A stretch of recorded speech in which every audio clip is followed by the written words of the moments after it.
As the world changes, must leaders change? And if so, what do those changes need to look like? And even if you know what those changes are you able to make them, willing to make them? That's why we're here, to talk about the shifts that are happening as leaders and what we need to do to make them happen for ourselves. Welcome to another live episode of the Remarkable Leadership Podcast. Yes, this started out as live. So if you're listening to this podcast, you could have listened much sooner, engaged in it, been a part of it on your favorite social channel. And so you can get future live episodes and interact with us in that way by joining our Facebook or LinkedIn groups to get all of that information. You can go to remarkablepodcast.com/Facebook or remarkablepodcast.com/LinkedIn to do that. And today's episode is brought to you by Remarkable Development Sessions. A Remarkable Development Session is a webinar for a new world.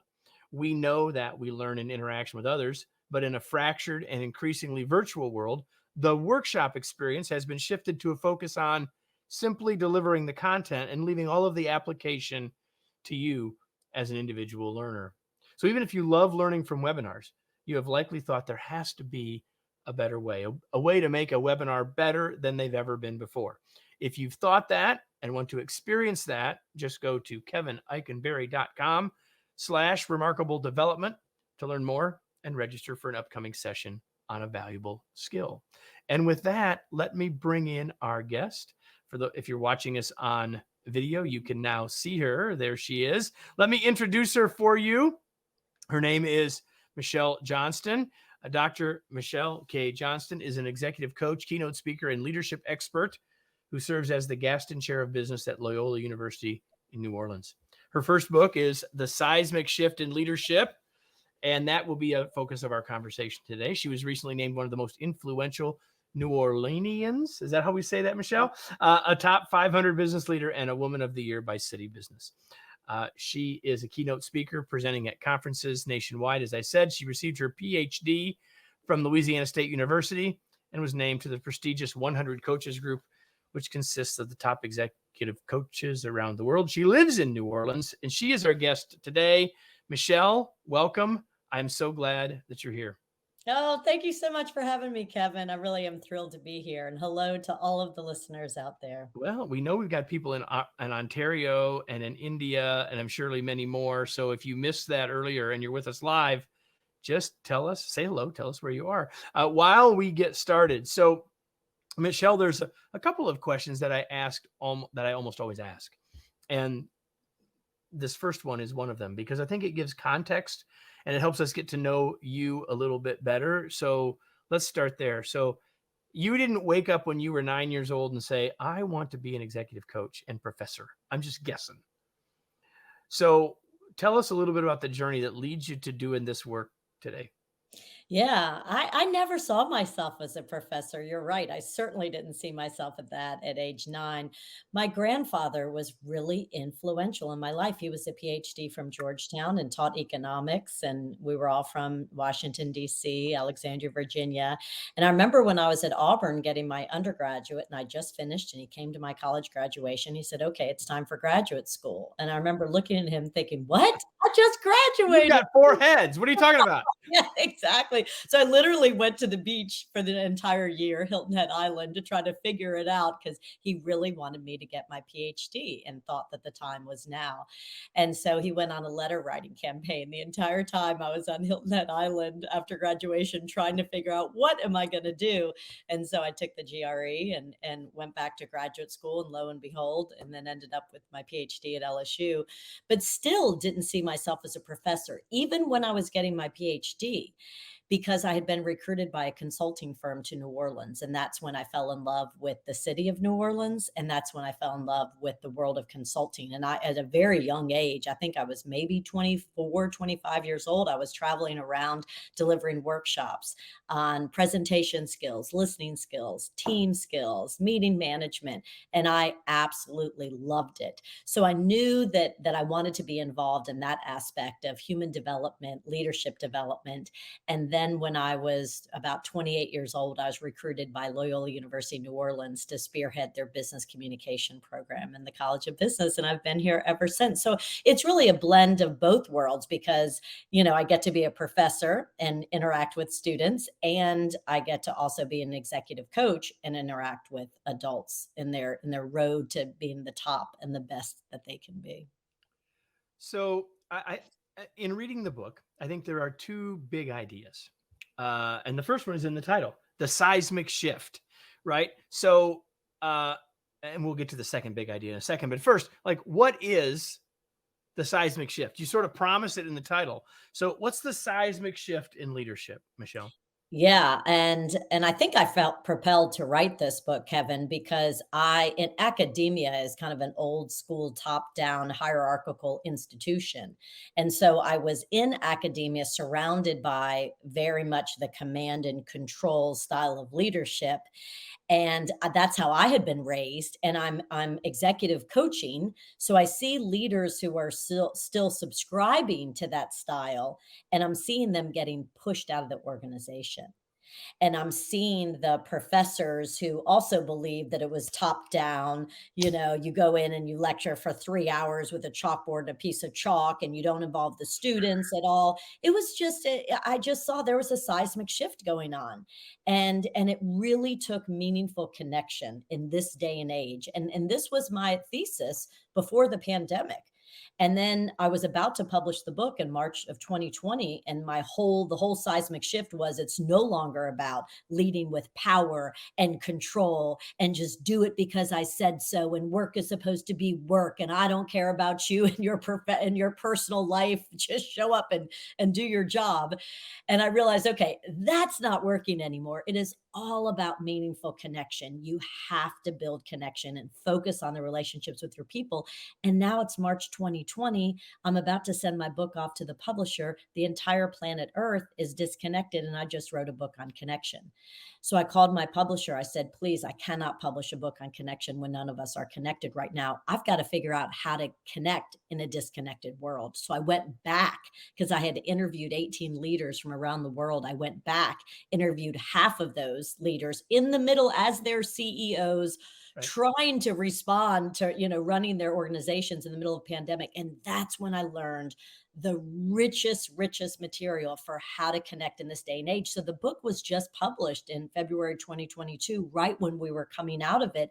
And honestly, Kevin, the seismic shift is applicable because I think everything's a seismic shift right now. I think as humans, we're rethinking everything. And we have to. If not now, then when? So you've now hinted, everybody, at the second big idea of the book, and that the book is about connection. In fact, the subtitle of the book is How to Thrive in a New Era of Connection. And now that all makes more sense to us as Michelle, as you told us the story. So you talk about connection in three areas, and I'm going to sort of dive into several of those things, but just real quickly, tell us about the three areas of connection that you think we ought to be thinking about as leaders. Yeah. So I also want your audience to know that I wasn't this person who came out of the womb, brilliant at connection. I had grown up surrounded by command and control. And so I started leading my MBA classrooms with command and control, and then realized, whoa, I didn't have a connection with my students at all. As a matter of fact, I intentionally had a wall up. I'm the professor, you're the student. There is no connection, right? And I don't remember where this came from, but in higher education, at least our dean at Loyola was saying, you know what, we need to flip the classroom. We need to make it so that the students, now that they have access on their phones to everything, we need to make it so that they do all of the reading on their own and don't. Professors shouldn't walk into a classroom and just go through a PowerPoint presentation on the chapter of a textbook. That's not learning. That's not teaching. And so flipping the classroom was, let's flip it. They do all the reading. And then when they come into the classroom, it's an engaged environment with role plays, group exercises, interactive dialogue.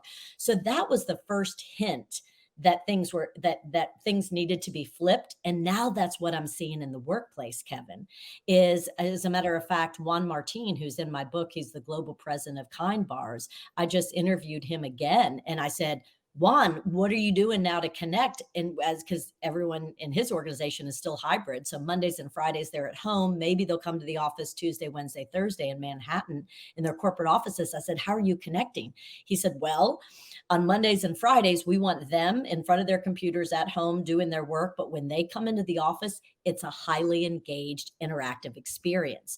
So I was learning more and more about what connection meant and kind of the new rules. And you're right. I learned through all these interviews that there are 3 necessary levels of connection. First, you must be comfortable in your own skin and connected to yourself and your journey and your story, who you are, what your strengths are, what your superpowers are, what your blind spots are. That takes a lot of work, a lot of reflection, but it is the foundation of connection, is that connection with yourself. And then level 2 connection is what I was just referring to. How do you connect with each other in this hybrid work environment? How do you connect on Zoom? How do you use the breakout groups? We can't, it's not business as usual. So I found all these great strategies. I just learned one yesterday from a guy that I interviewed up in New York. He said, I'm now doing walking meetings in New York. He said, if people want to meet face to face, meet me in Central Park and we'll take a walk for an hour. And he said, it's the best thing I've ever done. So again, that's a reimagining, a rethinking of how we're connecting with each other. And then the third level of connection is connection with the organization, which is owning your rhythm, your calendar, and figuring out your key stakeholders and what it's going to take to be successful and how you connect at that organizational level. So there are the 3 levels. I've got several things I want to talk to Michelle about, but if you're with us live, if you've got questions, if you've got comments, this is your chance. So be sharing those. We'll try to engage those and insert those as much as we possibly can. Hope you'll do that. So Michelle, one of the things that you talk about in the book, and it relates to connection with ourselves, right? That I think is worth us thinking about, and especially because you have a PhD in communication, I think this is useful for us to talk about. And that is the whole issue of communication style. And you talk about it some in the book, but I really want to get at, from your perspective, like, what should we do with that as a leader? How should we think about and use, understand, apply the idea of communication style as a leader? Yeah. So when I went on my first sabbatical, one of the true benefits of being a professor, of being a tenured professor, is every 7 years you can go on a sabbatical. And they literally tell you, or at least at Loyola they do, go away. We don't want to see you on campus. You're not going to teach. You're not going to advise. Don't participate in meetings, and contribute something, develop something in your field that's meaningful. So my first sabbatical, I developed an assessment called the Communication Preference Profile. Why? Because I realized, consulting and coaching with leaders, you have to understand your defaults. How do you, even in just normal circumstances, how do you show up as a leader? How do you prefer to communicate? And what I found is that there are 4 different ways to communicate. You're either a people communicator, where you really are in tune with the emotions, the nonverbals, making sure there's a real connection and relationship before you get down to business. Or you're a high action communicator, where you speak results and you listen for what needs to get done next. So you're all about, you love checking things off of your list. You're about accomplishment and tasks in how you communicate.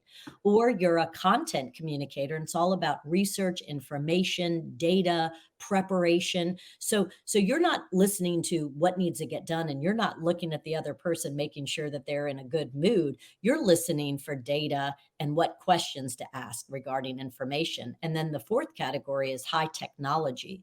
And these are the types of people who are more aligned with introversion, according to the Myers-Briggs. They would rather just take their phone and accomplish it via a text, or if you're on Slack, or send an email, but they don't necessarily need to meet face to face. Efficiency is what drives them.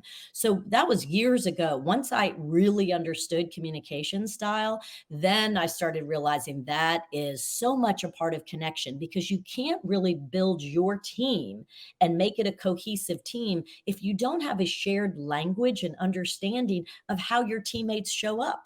and how they prefer to communicate. And so I often, after I bring executive teams through this assessment, the process, I said, how about, putting in your signature in your email, Michelle Johnston, people and action communicator, just so that people can understand how to even send emails to get your attention. So if you're a high action communicator and you're the head of the division, it would be really good for your people to know that they need to send you an email in bullet points and tell you what they need you to do. And that's how you communicate and will respond. Don't write. I'll never forget. I had this high people person and this high action person, and they couldn't figure out how to get along because the high people would write, he would call it war and peace in an email. I mean, everything. And the high action wouldn't even respond because he's like, what do you want me to do with this? Right. So I think communication style and owning your style is so important. Gotcha. Michelle on LinkedIn asked a really good questions, worth our conversation, probably worth an entire show. She would like to learn how to engage virtual culture in team meetings. And so I think specifically she's asking for some recommendations for facilitating virtual team meetings. I have lots that I could say about that, Nicole, but I'd love to hear, Michelle, what you've got to say about Oh, what you absolutely. have to say about that. So I learned from the best. I was so lucky during the pandemic to be a part of the 100 Coaches organization and led by Marshall Goldsmith. And so he curated the top executive coaches from around the world. And every Monday we'd have a global call, and we had people from India and Russia and France and Africa, all over the world, and me in New Orleans. And Marshall would facilitate. Which is like another foreign country, just saying. Well said. a lovable foreign country. I didn't say anything negative about it. I just said it's its own place. That's all I said. I don't want any nasty grams from anybody. New Orleans is a wonderful place. It's a different place. That's all. Thank you for making me laugh. In any case, what I learned from these experiences on these global Monday calls is Marshall would begin with, a topic of the day, but immediately he would put us into breakout groups. And that's how we really meaningfully connected with each other. So the topic, he talked just a little bit about it. Say a topic was perfectionism and what he learned at the highest level. He only coaches the highest level of leader. And he said, and perfectionism really gets in the way because it ends up creating a culture of fear. So I want you all to get into breakout groups, and I want you to talk about how to give up perfection. So then we'd get together, we'd get to know each other, and then we'd dive into the topic, and then we'd go back to the big group, and then Marshall would talk again. And I'm telling you, those breakout groups in Zoom, that's what it takes to meaningfully connect. Now, those are big meetings. If you're in a small meeting and it's you with just 5 of your people, I highly recommend beginning. So say the topic is, we've got to innovate. We've got to figure out ways to do things differently. Then ask a question about innovation. If you want them to take more risks, just say, you know what, let's share a time when you made a mistake, but it absolutely was the right thing to do because you took a risk, because that's what I want. And you go around, and then you as the leader also, I had a great leader. I still coach him, Pete November. He just became the CEO of Ochsner Health. And I just went to his huge celebration Saturday night with a band, not only in New Orleans, but let me tell you, in New Orleans, we do know how to throw a party, and everyone's dancing around and celebrating him getting CEO and what he does. Cause I was a part of all of his high level team meetings, and he begins with questions like that. And then he's vulnerable and says, guess what? I made a $20 million mistake. But you know what? I took a risk. It didn't work, but by gosh, it ended up advancing us in the right direction. So we've got to figure out how to be okay making mistakes. Yeah. So I would just simply add that Michelle, what you're saying is obviously the breakout room thing. And so if you've got a meeting of 15 people, it doesn't have to be 100, like you're saying. You got a meeting of 15 people. Think about breaking them up into groups based on what the goals of the meeting are. But also, I think the other super tactical point that you make, Michelle, is a really important one. And that is that we shouldn't be going first as a leader, asking questions, getting out of the way of the group and letting them go first. Because the minute we start talking, they stop talking. And we've just got to make sure that, and doesn't even mean that we're doing that intentionally. It's just if that's what will happen if we go first. So we need to talk less, talk later, ask more questions, and assert less, make less assertions. So I want to be related to that point, actually. Another thing that you talk about a lot in the book, and that I don't know how we could ever really talk about leadership without this idea of listening. And obviously we've all been in sessions about listening and all those sorts of things. But what would you say today as we're having this conversation, in the latter half of 2022? What's something that we as leaders ought to be thinking about to use listening to help us be better connected? I can give you two good examples. Going back to the Pete November, as he just, became the CEO of 36,000 employees, we talked about what's the first thing he needs to do, and he needs to go on a listening tour. And so he's already been around the region, just listening in small group sessions, getting as close to the front line as possible to truly understand what he's inheriting, what the feelings and fears are, what's working, what's not working. So whenever you're a new leader, I highly recommend going on a listening tour. And then in more smaller group scenarios, like you were just saying, Kevin, what we have found is when you're in a position of power, your whisper is a shout. And there's this great research out of Columbia by a professor named Galinsky, and I'll never forget. It's called "When Your Whisper Is a Shout," and you can be the leader of a division and walk through. If you're actually in the office, and all you have to do is say to one person as you're walking through, "Amy, come, I need to see you at 2 p.m." And you walk away, your whisper is a shout. Amy immediately interprets it negatively and she thinks she's going to get fired because there's Oh, by the way, don't ever do that whisper on a Friday afternoon. You just ruin someone's weekend. Exactly. Your whisper is a shout. So you really have to be super aware as the leader to provide a context. Don't just send a text saying, "Call me," because again, that freaks somebody out. Don't ask for send a text saying, "Hey, I need the results of the project you're working on," and then that person immediately sends everything and then you never respond. So again, it goes back to communication. You've got to, I call it, Brene Brown had to be clear is to be kind. And I changed it for my clients and I said to respond is to be kind. Because so many of my leaders, they were like, "Michelle, I read everything. I just don't have time to respond." Well, if you read it, you do have time to respond. All you need to say is, "Got it. Okay. Thank you." But let them know, right?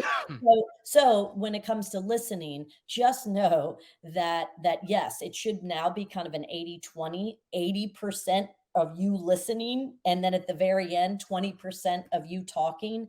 In order to be the servant leader, which is what I'm advocating, is that you're there to help your people, to develop your people. To do that, then if you begin your team meeting talking, your suggestion becomes a demand. Your people immediately see if you begin a meeting, blah, blah, blah, blah, blah, blah, blah, then they say, "Okay, well, then we're going to go do that." They don't see it as a suggestion. They see it as an order. So you've got to take the back seat now, facilitate, listen, listen, listen, and then at the end, come in and give your feedback. So everybody, when Michelle says the word facilitate, we all hear that word. And I actually know some people that they're tired of hearing that word. But all facilitate means is focus on process. Listen to everything Michelle is saying to you. She's saying you have to think more about the process by which you lead. Because regardless of approach, we're all after, in many cases, the same thing. We're trying to reach valuable outcomes with and through other people. But the process, the seismic shift, is a shift in the process. And so that word facilitate, which simply means to make easier, is an important thing to think about. So we have a question. It's a long question. I've had the chance to read it. I'm going to try to condense it a bit. I'll put it up on the screen though. Adjectives like executive, senior, and middle, breaking the. Should we think about getting rid of some of those words because perhaps they're part of the problem? That's me interpreting the question just a little bit. Thoughts about that? Oh, wow. That's a great question. Thank you so much. Yeah, the language that we use colors everything. It affects how we interact with the world. I was working with this leader right in the very beginning, and he used the word stupid all the time. Stupid. Everything was stupid. I said, "You can't be a role model at this high level and call everyone and everything stupid." That's just not okay. So I agree with you. Language shapes everything. And I do tend to say, like, I'm an executive coach. I coach executives. However, I agree. If we can just call people, if you've got 450, or my biggest client right now is 450 leaders, we call them leaders, right? Let's break down the hierarchy and not say, well, that's a senior leader, that's a middle leader. No, we're all leaders. I couldn't agree with you more. Part of the seismic shift really is about disruption and just looking at your processes, your systems, your hierarchies, your structure, and trying to break those down. Because the more you empower your people and say, I trust you, I believe in you, and that's what I'm learning too, is the definition of connection is, do your people feel seen, heard, valued, appreciated? So after you have a meeting with them, really think about that. Did I do a good job making sure that those people on a Zoom or in person, if you're lucky, right? Did they feel seen, heard, valued, appreciated? Because if they did, man, connection drives everything. You will get the results you're looking for if you focus on true connection with your people. I was just at that party, the big throwdown Saturday night for Pete November, and one of his friends flew in from Atlanta, and he's the managing partner of a law firm. And we were talking about the seismic shift, and he said, Michelle, even law firms now are finally getting it. He said, I'm bringing in coaches for my partners, and even though it's still all about billable hours and it's, a tough occupation, he goes, I want our people, our lawyers, to be nurturing. I want them to be servant leaders. I want it to be about, let's help each other, know each person at a personal level. He said it's a totally different mindset. Connection, everybody. So the third area is the connection with organization. I think that conversation that we just had helps us get there. There's lots more that we could talk about. But before we start to round the corner and finish this conversation out, Michelle, my question would be, what didn't I ask? Is there something we didn't talk about that you wish we would have? Anything at all that you feel led to share before we start to wrap up? Yeah, the more I'm really learning, I continue to be fascinated by connection and how to do it, what strategies. I'm learning that the difference between the old school, which was transactional, and it was more communication, was just transactional. Now true connection is about reciprocity. So making sure that you as a leader make sure that you spend time saying, I see you, I know you, I hear you, and give them an opportunity to get to know you, to see you as a full person. You don't have to be a robot and perfect. And I've learned also that perfection creates disconnection. So if you think you can't make a mistake and every hair has to be in place and everything has to be perfect, then you're really hard on your people because you expect that out of them. And And even if you don't, they that think you do. exactly. And that creates disconnection. There's a wall up, right? So really, I'm just advocating just this reciprocity, show up as a real human, treat your people as real humans, focus on the relationship, and the rest will fall into place. I promise. Perfect. So I have a couple of final questions for you that are unrelated in most ways to anything we've talked about before. So, like, Michelle, what do you do for fun? My daughter talked me into buying a pandemic puppy like the rest of America. And she was the worst puppy I'd ever had in my life. The good news is she's 2.5 and she's turned out to be the best dog. And I love taking her to the park every day. Wait a minute. Whose dog is it anyway? Your My daughter's or daughter yours? went out, so my daughter's really smart. So that was 2.5 years ago. She was a sophomore. We were in lockdown in high school. And she said, Mom, I'm going to be leaving for college before you know. You probably should get a puppy. This is the time to get it. And she was right because she's off at college. So it's just me and Millie Vanilli. And if anybody was in the 1980s, knows the Millie Vanilli reference, that's my dog. All right. So I know that, like me, you're a reader. So what's something that you're reading these days that you might share with the rest of us? Yeah, so Marshall Goldsmith, my official mentor, and he just published his gosh, 47th book, maybe 46th, and it's called The Earned Life, and it's a New York Times bestseller, and it's a Wall Street Journal bestseller. It's fabulous because again, his career as an executive coach, he really only coaches with the very, very best, and he learned that achievement was not bringing life satisfaction. That he's working with the best of the best who accomplished everything but were unhappy. And so the earned life is about how to have happiness and satisfaction in life and succeed at the highest levels. We have been talking with Michelle Johnston, the author of The Seismic Shift in Leadership. Michelle, where do you want to point people? Where can they learn more about you? Where can they get a copy of this book? Yeah, I'd love to hear from y'all. My website, www.michelle2lsk Johnston with the T.com. So it's MICHELLEKJOHNSTON.com. And you can contact me. It has information on, you can buy the book anywhere books are sold. I'm so blessed. It made #2 on Amazon and leadership. And so you can buy it wherever, but you can go to my website and find out all the information you want. There you go, Michelle K. Johnston.com. Now, my question for all of you who are listening and perhaps watching, whether it's live or later, is now what?